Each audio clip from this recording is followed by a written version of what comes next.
Juste avant que la vidéo commence, tu dois absolument savoir que tu peux récupérer une formation gratuite Assure ton bull market comme un pro et en plus de ça un accès VIP au contenu exclusif. Défile dans la description de cette vidéo, clique sur le premier lien juste ici, clique sur obtenir gratuitement, remplis ce formulaire, trade sur notre plateforme partenaire BitGet et obtiens le contenu VIP qui te permettra de trader à mes côtés en suivant mes stratégies et un accès VIP sur mon Discord. Également, tu recevras automatiquement mon top 5 altcoin pour 2024. Tu peux retrouver une vidéo qui t'explique tout dans la description. Juste ici, bon visionnage. Bonjour à tous, j'espère que vous allez bien. On se retrouve pour le brief du vendredi 29 décembre 2023. On se fera un point sur le Bitcoin et l'expiration d'options qui arrive. On a une expiration de 7 milliards 600 millions de dollars sur Bitcoin. Je pense qu'on fera aussi un point sur Ethereum, mais c'est surtout le Bitcoin le plus intéressant. Je pense, on analysera aussi Ethereum, vous inquiétez pas, et on se fera un point sur le APE aujourd'hui, c'est vous qui avez choisi en commentaire. Je remets du coup en jeu le Blur et je mets le Cake qui est revenu en commentaire, et Cake qui a une news qui serait intéressante, je crois qu'ils vont énormément diminuer le supply. Donc si ça vous intéresse, Cake ou Blur, c'est vous qui choisissez. En commentaire, vous mettez ce que vous voulez. Alors, pour revenir sur le Bitcoin, je vais commencer directement par le marché options. Donc on a une expiration qui est assez importante.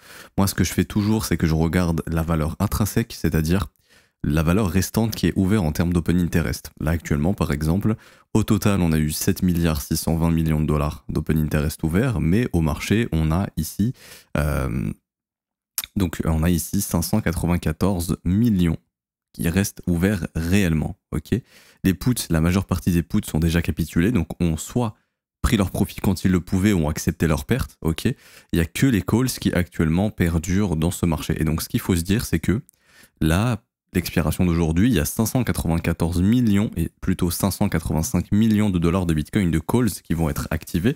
Ça veut dire quoi? Ça veut dire que tout simplement, je retire l'affichage ici put et calls, hein, donc les barres vertes et rouges, et je vais voir ici la valeur en dollars, la valeur nominale, donc ce qui va rester ici. Et tout simplement, il nous reste la zone. Donc là, vous voyez les gros pics qu'on a ici, c'est vraiment les zones de calls qui vont être activées aujourd'hui. Donc ça, c'est tous les gens qui n'ont pas encore pris de bénéfices. Ok. Pourquoi? Bah parce qu'ils sont safe. D'une part parce que là, l'expiration, c'est dans quelques heures. Alors, je tourne cette vidéo, c'est peut-être dans 3-4 heures. Et ils sont loin du prix actuel. C'est-à-dire que là, actuellement, eux, en fait, c'est quoi le marché option? Il y en a beaucoup qui ne comprennent pas pourquoi il y en a qui spéculent sur le marché option.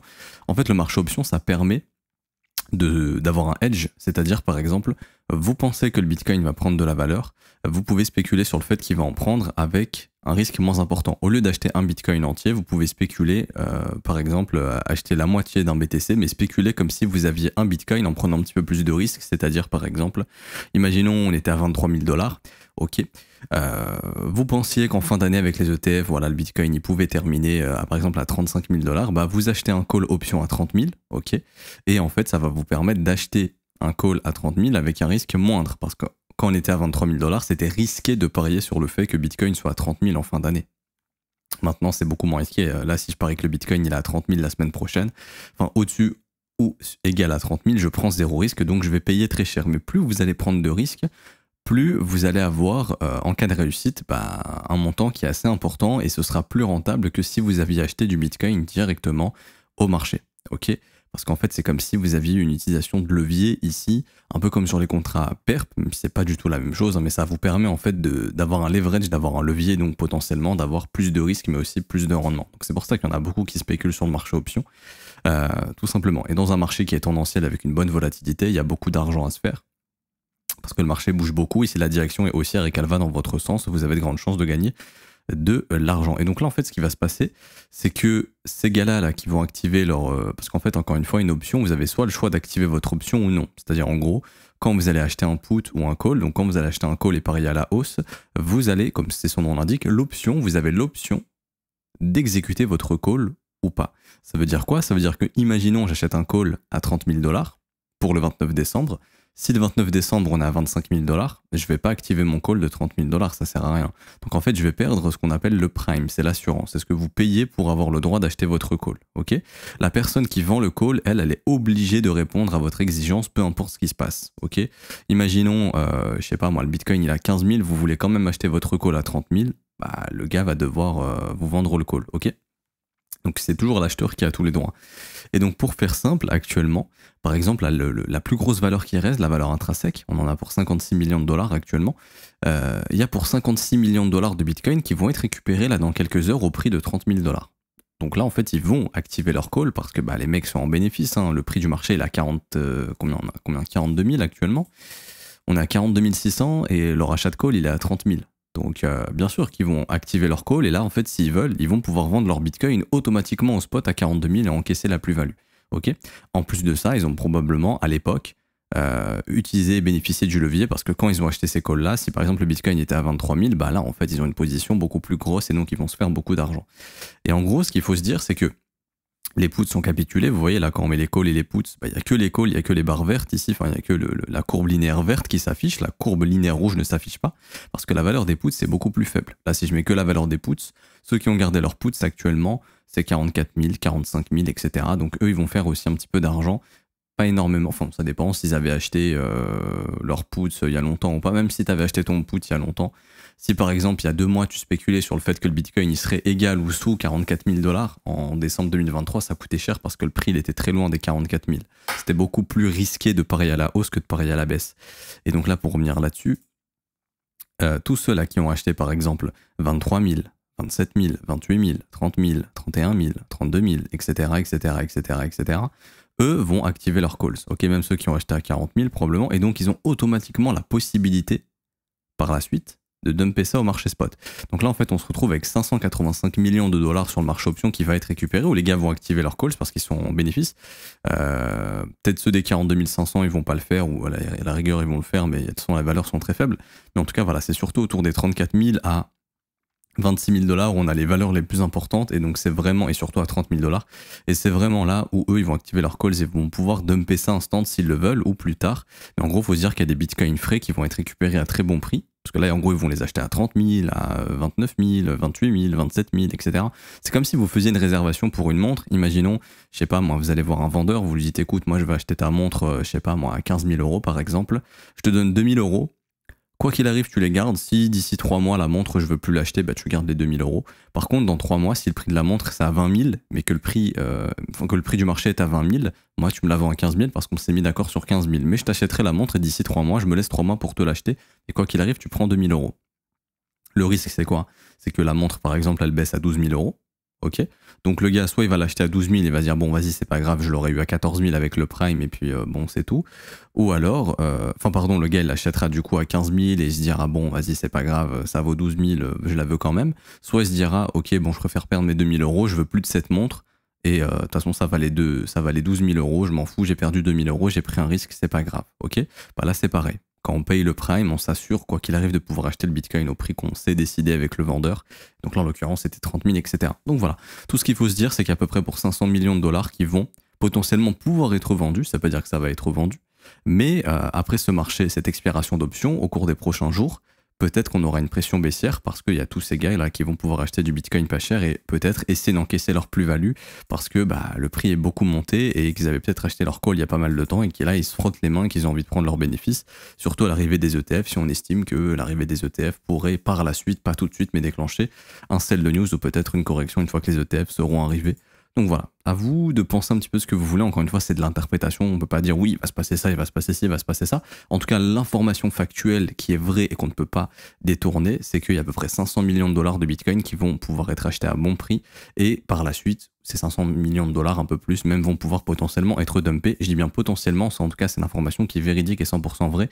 Parce que c'est les chiffres qui nous le disent, tout simplement. Mais encore une fois, est-ce que ces gars-là vont vendre ? Ça se trouve, ils vont lancer un méga long levier x10 avec ce qu'ils vont récupérer, et puis c'est tout. Mais voilà, donc c'est bien ce qu'il faut comprendre.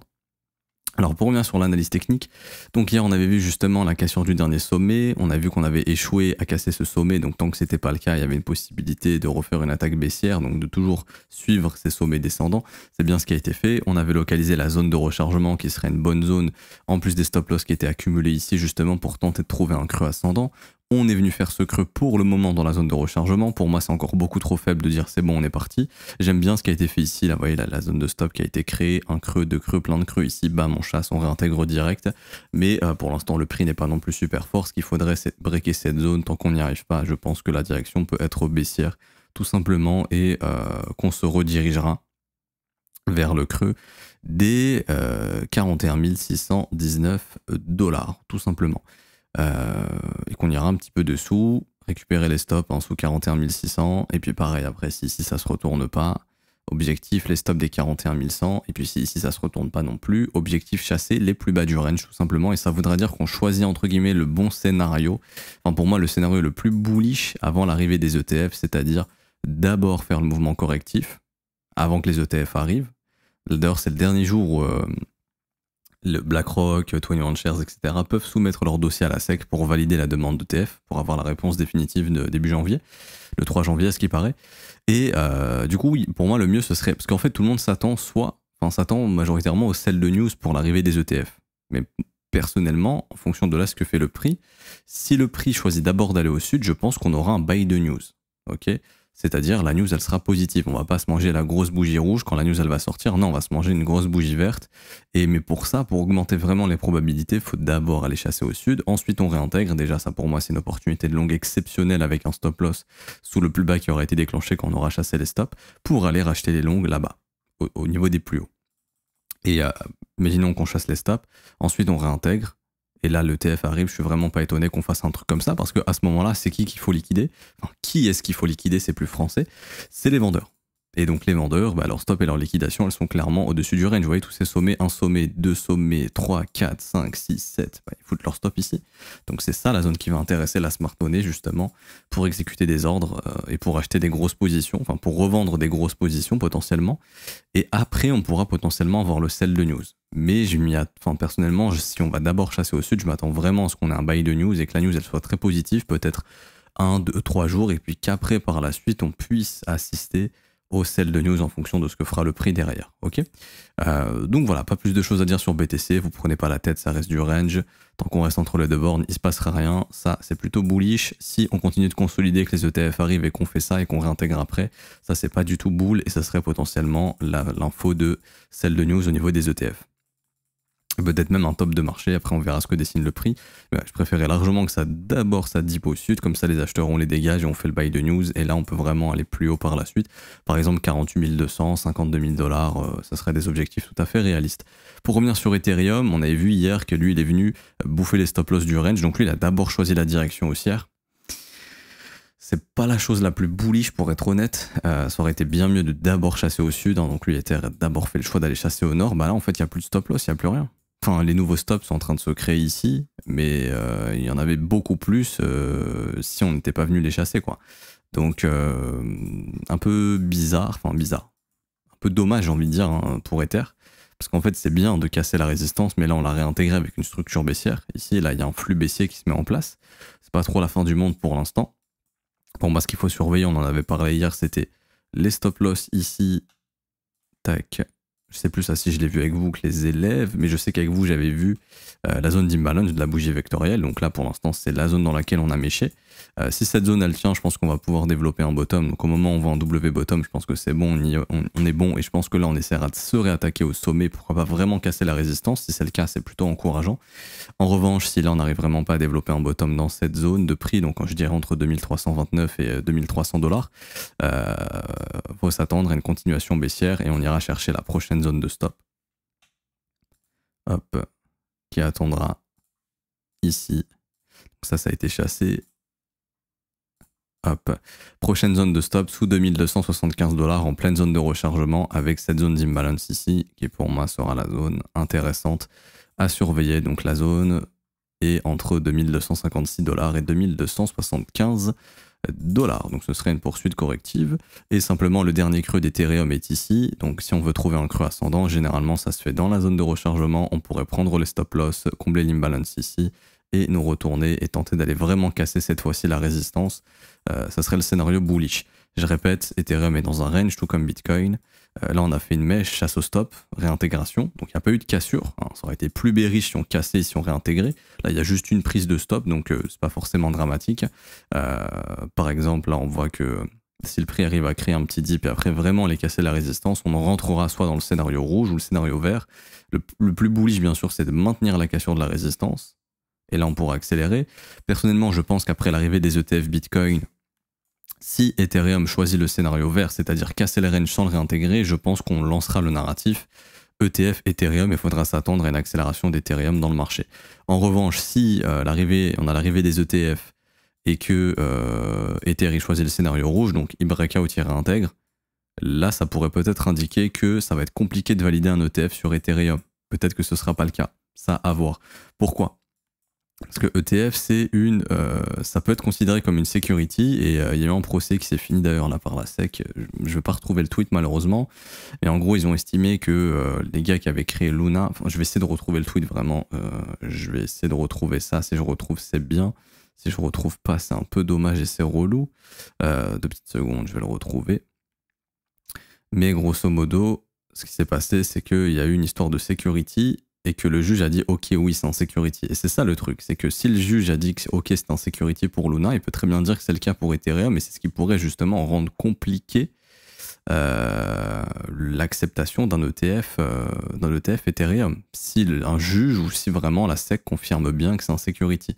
Donc ça serait le risque. Donc en fait pour moi le graphique va nous dire si Ethereum, oui ou non, va pouvoir rentrer dans une phase ou pas d'accélération pour un ETF, parce qu'il y a des insiders qui sont au courant et qui vont estimer qu'il est très probable ou non comment dirais-je, d'accepter un ETF, ou s'ils vont se dire non c'est mort, il n'y aura pas d'ETF pour Ethereum, et du coup ça se verra dans le prix, parce que le prix ne pumpera pas tout simplement et sera plutôt baissier. En fait on pricera le fait qu'il n'y aura pas de TF. Malheureusement j'arrive pas à retrouver le tweet, pourtant je l'ai lu tout à l'heure.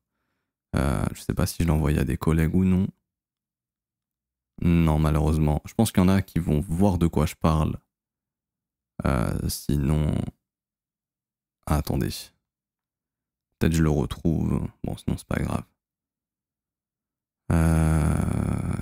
J'écris des mots-clés, Luna Security sur mon téléphone pour essayer de retrouver, mais je trouve pas.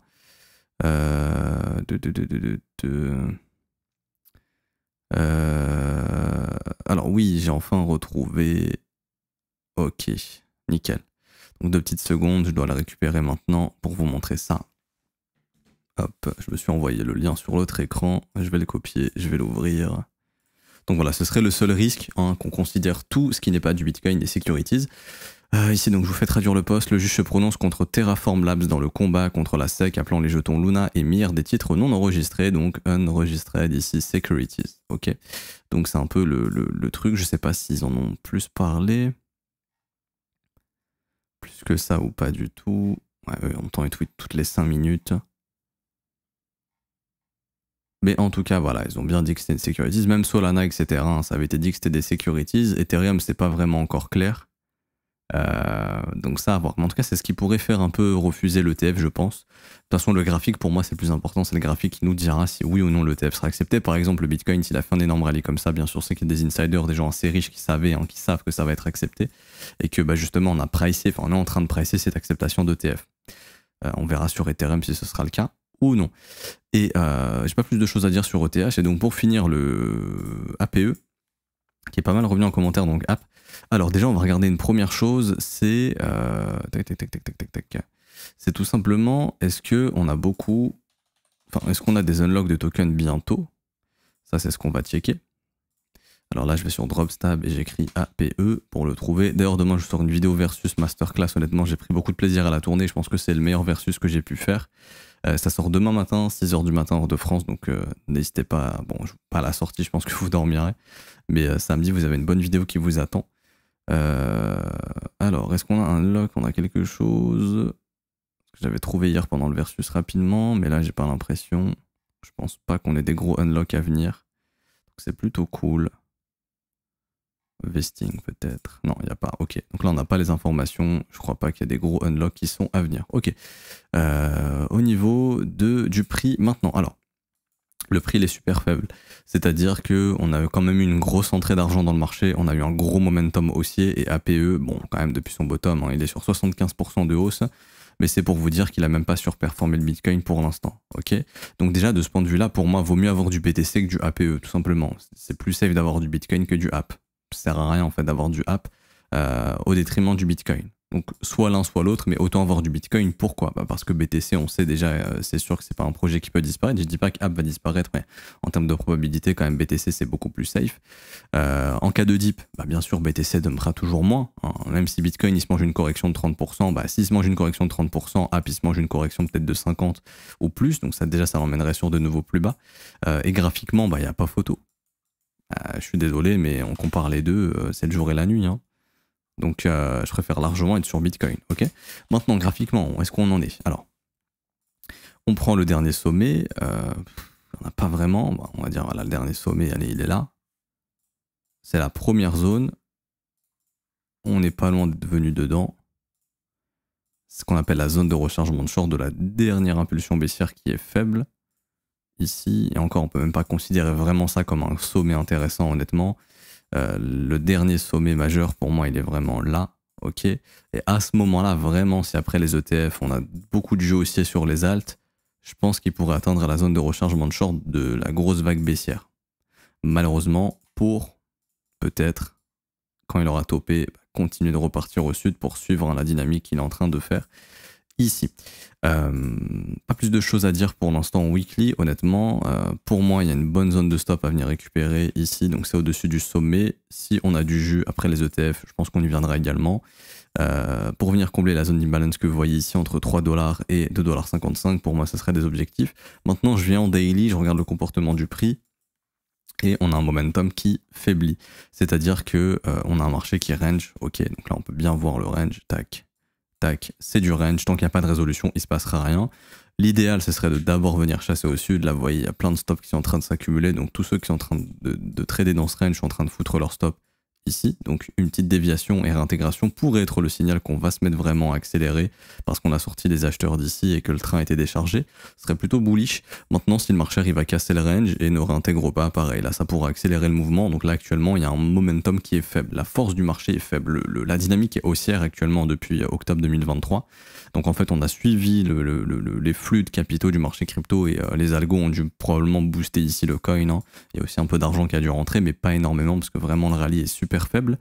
Mais graphiquement, c'est toujours haussier, juste qu'il y a une faiblesse au niveau du momentum. Ça, faut faire attention. Et ce qui serait bearish, c'est de revenir prendre les stops ici, sans casser, réintégrer, ou casser puis réintégrer, et là il y aurait probablement malheureusement une direction baissière. C'est généralement comme ça que ça se finit un mouvement haussier, ça range, on sort les vendeurs, on réintègre et ensuite on casse dans l'autre sens et là on aura un top. Donc sur du long terme graphiquement c'est pas ouf honnêtement. On est parti sur un V-bottom, généralement les bottoms ça se forme soit en double, en triple, en quadruple bottom, donc comme ça ou comme ça ou comme ça, ouais, une bonne structure comme ça. Là c'est clairement pas le cas, donc compliqué. Hein, pour moi, on est sur un V-bottom. Pour commencer à avoir un bottom, je pense qu'il faudrait voir un repli du prix vers les creux, les maintenir et compresser le prix comme ça. Et là, avoir une résolution haussière. Et là, on aurait beaucoup plus de force dans le mouvement haussier. Donc, APE, perso, honnêtement, je le vendrais pour du Bitcoin. Tant que le graphique contre Bitcoin ne s'améliore pas. Le jour où là, pareil, on a un range. Le jour où le range, là, il casse au nord, on va avoir une accélération. Et là, ça peut être intéressant de re-switcher ces APE face au Bitcoin. En revanche, si ça casse au sud, bon bah là, APE va continuer de creuser face au Bitcoin et donc ça confirme bien que c'est beaucoup mieux d'avoir du BTC. Donc voilà, pour moi en fait, quand vous investissez dans le marché crypto, il faut juste trouver des assets qui vont vous permettre de surperformer Bitcoin. Ça m'intéresse pas d'investir dans une alt si ça fait moins bien que Bitcoin. Pourquoi? Parce que tout simplement, je préfère acheter du Bitcoin directement. Bitcoin depuis le 9 octobre, c'est un pump. Ici APE, c'est un pump de 70%. Bitcoin depuis le 9 octobre, c'est là. C'est un pump ici de 63%, donc c'est légèrement moins, mais le risque est beaucoup moins important, parce que je vous assure qu'en cas de dip, le jour où Bitcoin il prend par exemple moins 20%, je pense pas qu'APE il prenne moins 20%, je pense qu'APE il perd au moins 30-40%, donc c'est beaucoup plus safe d'être dans le BTC pour le drawdown en fait, c'est-à-dire pendant les attaques baissières, et comment dirais-je, la perte latente que vous allez vous manger en cas de correction Bitcoin sera moins importante qu'en cas de correction APE. Ok. Franchement, j'ai pas plus de choses à dire. Maintenant, pour les objectifs en cas de bull market, il n'y a pas énormément d'historique, mais je pense qu'on viendra prendre les sommets qui se sont accumulés ici pour venir combler l'imbalance. Donc pour moi, ça serait un objectif où le prix viendra tout simplement se livrer en cas de bull market. Donc ça sera entre 9$ et 11$. Donc, il y a quand même de la plus-value à se faire. Après, il faut vraiment que ça accélère, quoi. Et que vraiment on commence à rentrer dans un momentum qui est fort. Donc, c'est pas le cas, ça va être compliqué. Et après, en cas de nouvelle ATH, bon, bah là, ça reste à voir. Mais il y a des gros imbalances entre 15 et 11 dollars qui pourraient demander à être comblés. Et après, en cas d'ATH, bon, bah, ça sera au-dessus des 27 dollars. Mais bon, là, pour l'instant, on va pas parler d'ATH, etc. On est toujours à 1 dollar pendant que le Bitcoin est à 45 000, enfin 43 000. Et APE est toujours sur ses plus bas, donc ça peut être compliqué pour lui. Pour l'instant, il n'a pas repris de la force. Le jour où il arrive à péter cette zone-là et à former un creux ascendant et à aller casser le sommet qu'il aura formé, là, il y aura un gros signal et là, il se mettra à accélérer probablement. Donc c'est peut-être pas demain la veille, il y a peut-être encore plusieurs semaines à attendre, peut-être courant 2024 pour que vraiment ça puisse retrouver de la force. Pour l'instant, c'est pas le cas. Et donc, il y a beaucoup plus fort ailleurs. Donc, vaut mieux spéculer ailleurs pour l'instant que d'aller sur app. Après, je dis pas qu'il va pas pumper. Hein. Pour moi, là, il peut vraiment se réveiller s'il casse le range, mais on va pas se mentir. Graphiquement, c'est pas ce qui est le plus bullish. Et si après les ETF, on a du sell de news, je pense que malheureusement, il va souffrir parce qu'il a tellement pas été fort qu'il va être très faible en cas d'attaque baissière sur le marché ou en cas de correction majeure, enfin en cas de correction du marché tout simplement. Ok. Vous voyez ici le creux dans le volume profile. Hein. Là, tant que le prix il est haussier, pour moi, c'est vraiment l'objectif. Il faut venir ramener le prix, très probablement. Mais si jamais le prix se retourne, bon, bah, à ce moment-là, on reviendra combler ce gros creux ici et on aura des retours dans ce qu'on appelle la zone de rechargement. Après, si on arrive à former des creux weekly ascendants et faire des W weekly, c'est pas mal. Si malheureusement on fait des nouveaux plus bas, bah, vous avez la réponse que votre asset est toujours baissier et que ça mettra beaucoup plus de temps pour avoir un bottom. Je m'arrête ici, j'espère que ça vous aura plu. Si c'est le cas, n'hésitez pas à laisser un pouce bleu, à vous abonner si ce n'est pas déjà fait. Également, vous avez une formation gratuite qui vous attend. C'est le premier lien en commentaire épinglé de cette vidéo. Vous descendez dans les commentaires, c'est mon commentaire qui est le premier. Crypto le trône, vous cliquez sur le lien, obtient d'informations et accède au VIP gratuitement. Et je vous expliquerai après ce que c'est le VIP. Donc vous cliquez sur ce lien, vous allez atterrir tout simplement sur cette page, vous cliquez sur obtenir gratuitement. Une fois que ça c'est fait, vous vous inscrivez sur BitGet via notre lien partenaire. C'est gratuit, ça vous coûte rien, il faut juste un mail, un mot de passe. Donc vous créez un mail ou si vous avez dit un mail, vous mettez votre mail et vous créez un mot de passe. Vous cliquez absolument sur ce lien, sinon ça ne fonctionnera pas. Hein, c'est notre lien partenaire, ok. Là, vous pouvez créer votre compte. Une fois que c'est fait, quand vous serez connecté sur BitGet, vous allez dans le tableau de bord, ici en haut à gauche. Donc vous avez tableau de bord, sécurité, etc. Vous cliquez sur tableau de bord, vous mettez ID utilisateur, donc là vous le copiez, vous revenez sur le formulaire et vous le mettez dans le formulaire ici identifiant BitGet, ok. Une fois que ça c'est fait, vous mettez un mail sur lequel vous voulez recevoir la formation et là vous faites recevoir gratuitement. 10-15 minutes après ça, vous recevez votre formation. Ensuite, si vous tradez sur la plateforme BitGet pendant à peu près 3 jours, vous serez éligible au contenu VIP. Donc là, vous récupérez le contenu VIP. Le contenu VIP, c'est quoi? C'est simple, c'est des vidéos exclusives, des cours exclusifs, des lives exclusifs en direct, des réponses à vos questions. On vous montre des modèles de trading et des concepts qu'on peut appliquer. Également, vous avez aussi des setups qui vous sont envoyés, donc des trades avec entrée, stop loss, take profit, stop loss 1, stop loss 2, break even, etc. Des suivis de trades en direct que vous pouvez suivre. Le but, c'est pas que vous les copiez aveuglément, mais que vous puissiez déjà apprendre les concepts. Donc il y a des vidéos qui ont été faites pour ça, pour les VIP. Et ensuite, vous allez comprendre les trades qui sont envoyés et surtout après, vous allez pouvoir trader par vous-même. Ok. Il y a également vous pouvez suivre les performances du VIP, donc il y a un Excel qui a été fait qui est public sur le Discord. Hein. Ici, vous avez toutes les performances avec tous les trades envoyés. Si vous voulez avoir par exemple des idées de ce qui est partagé, etc. Il y a aussi les screens ici, TradingView, ok. Et puis vous avez ici la courbe de la performance. Si vous voulez nous rejoindre, c'est gratuit également. Il vous suffit juste de trader sur la plateforme. Je vous ai fait une deuxième vidéo. Donc ça, tout simplement, c'est si j'arrive à retrouver. Le deuxième lien, rejoindre le VIP gratuitement en commentaire épinglé. Ça, c'est la vidéo qui vous explique tout sur le VIP. Ok, si ça vous intéresse, vous pouvez regarder cette vidéo en attendant d'être éligible. Pas plus de choses à dire pour le VIP. Donc, on est déjà plus de 1200, je crois, maintenant. Donc, n'hésitez pas à nous rejoindre. Et pour ceux qui veulent se former plus en profondeur, donc ça, c'est l'école. C'est une formation qui est payante. Dès que vous rejoignez l'école, vous avez accès à 19 heures de cours vidéo. Donc, une formation qui vous apprend tout sur l'analyse technique. Donc là, vous avez tous les cours fondation des bases. Donc, l'analyse technique, analyse du prix et localisation, les structures de marché, le momentum, les setups, donc comment créer vos propres stratégies et des stratégies déjà proposées, psychologie et sentiments, order flow, donc apprendre tout ce qui est liquidité, liquidation, open interest, funding, sentiment de marché, etc., etc., et d'autres concepts. Et également, vous avez analyse fondamentale, ça c'est plutôt pour le marché classique, les marchés traditionnels, les actions, où on vous apprend justement des concepts qui vous permettent de chasser des actions intéressantes fondamentalement. L'école, ça commence à 49 € par mois, c'est sans engagement, vous pouvez annuler le renouvellement quand vous le souhaitez. En plus de ça, vous avez accès à des briefs en privé avec moi, tous les jours et les autres élèves, enfin, du lundi au vendredi, tous les matins à partir de 7h jusqu'à 8h30 à peu près. Si vous n'êtes pas là le matin pendant le direct, c'est pas grave, il y a une rediffusion qui est faite, donc la rediffusion vidéo est disponible. Également, il y a un résumé écrit qui vous est proposé si vraiment vous avez vraiment pas le temps de regarder tout le brief, ou même si un jour vous n'avez pas le temps de regarder le brief, il y a les informations les plus importantes qui sont résumées à l'écrit. Il y a aussi les offres 3 mois, 6 mois et 12 mois qui vous proposent des réductions. Donc on a actuellement 36% de réduction sur l'offre annuelle, on a à 380 € au lieu de 588 €.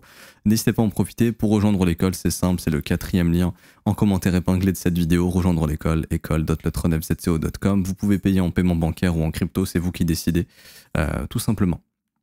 Je m'arrête ici, on se retrouve donc demain pour la vidéo versus et lundi pour un prochain brief. Ciao ciao et bon week-end.